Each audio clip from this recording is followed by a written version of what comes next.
Hoy estoy enlazado inmediatamente con Diego Mellado, embajador y jefe de la delegación de la Unión Europea en el Perú. Diego, un honor saludarte y estar conectados aquí en Porque Hoy es Sábado con Andrés.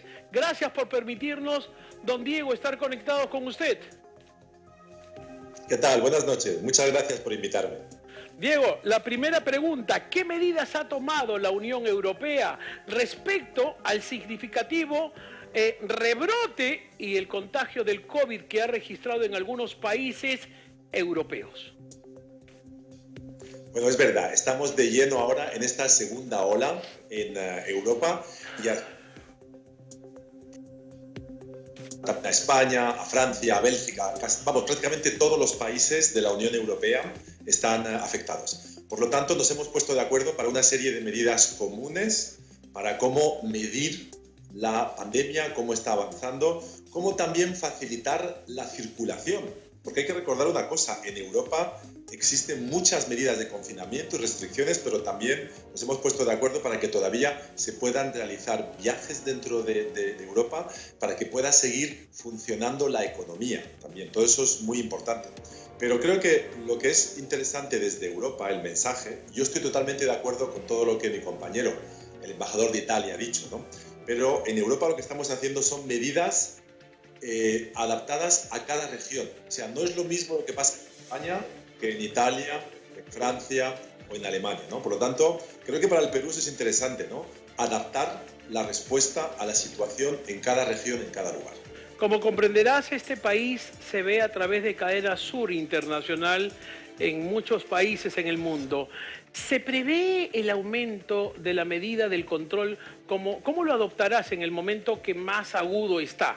O sea, la primera ola de contagios con el bloqueo del sistema Schengen, ¿cómo va a ser? ¿O es la Unión Europea que va a evitar? ¿Cómo lo notas tú? ¿Cómo es posible? ¿Cómo sería posible este tema?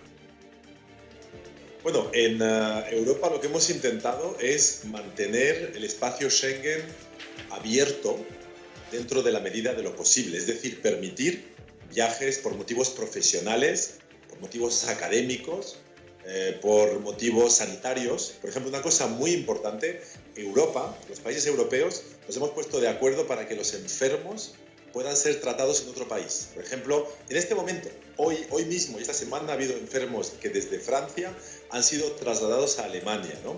Y también puede haber gente desde España y desde Italia a otros países, ¿no? Y esos gastos los está financiando la Unión Europea, ¿no? De manera conjunta. Por lo tanto, queremos que sea posible todavía, a pesar del confinamiento y todas las medidas, que la gente pueda desplazarse cuando es necesario, cuando es indispensable y cuando es importante también desde el punto de vista económico, ¿no? Hay que buscar un equilibrio entre el aspecto económico y el aspecto sanitario. Te aplaudimos los peruanos. Yo desde acá hago porras y aplausos y bendiciones para ti. ¿Qué novedades hay sobre el inicio de los vuelos comerciales entre los países de la Unión Europea y el Perú?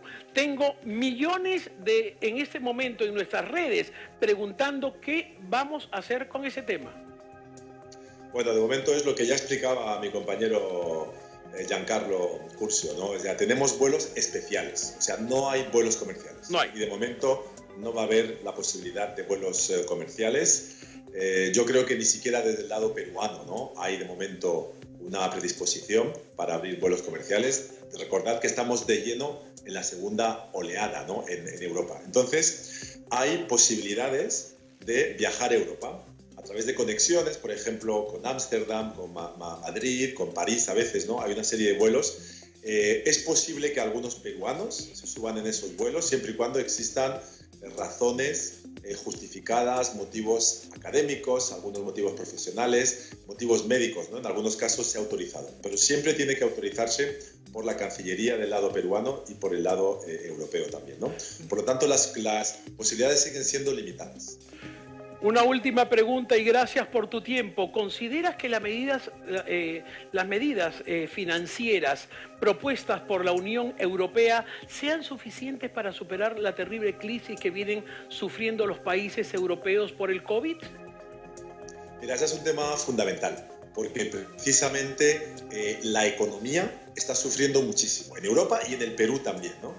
Y tenemos que encontrar ese equilibrio entre cómo apoyar a la economía, financiándola, ofreciendo subvenciones a las empresas, pero también a las personas, ¿eh? Es muy importante financiar también a los ciudadanos, a las personas que pierden sus empleos, ¿no? Entonces todo esto cuesta mucho dinero.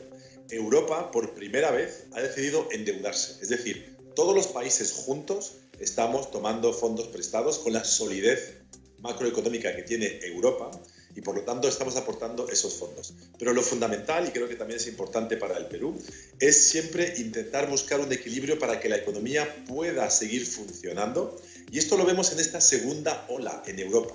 Esta segunda ola está dando lugar a restricciones diferentes de la primera ola, ¿no? Para que la economía pueda seguir funcionando. Para la educación, muy importante, las escuelas siguen abiertas en casi todos los países europeos, ¿no?